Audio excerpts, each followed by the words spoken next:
De ce que nous on parle, c'est un ancien, comment dire, un Réunionnais en fait.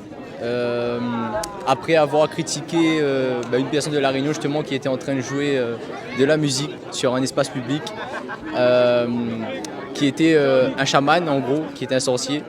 Donc il a fait oublier toute sa culture et en fait tout au long de l'histoire on suit son récit. On comprend au fur et à mesure en goûtant des plats réunionnais, en lui refaisant penser à sa culture, en fait, il se rappelle d'où il sort.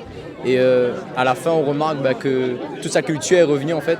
Et du coup, c'est ça qu'on voulait faire passer comme message. Il y a un proverbe que j'aime bien, moi, c'est que quand on connaît où tu connais où ça va. Et en fait, tout le court-métrage tourne autour de ça, en fait. Puis nous, on a essayé de faire un peu le contraste entre le français et le créole, justement. Dans le court-métrage, on peut voir, à La Réunion, on appelle ça des yabs, c'est les personnes des hauts.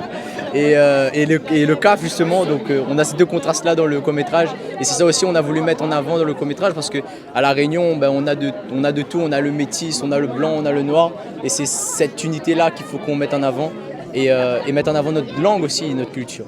Qu'est-ce que ça vous fait d'avoir gagné du coup là? Que du plaisir en fait, c'est le fruit de notre travail et puis voilà, on se dit on n'a pas fait ça dans le vide. Le travail de Gaël que Gaël a fait aussi sur le son, tout ça, voilà, on se dit que finalement ça a payé et puis ça a touché le monde. Et peut-être que notre discours aussi a peut-être influencé sur le choix.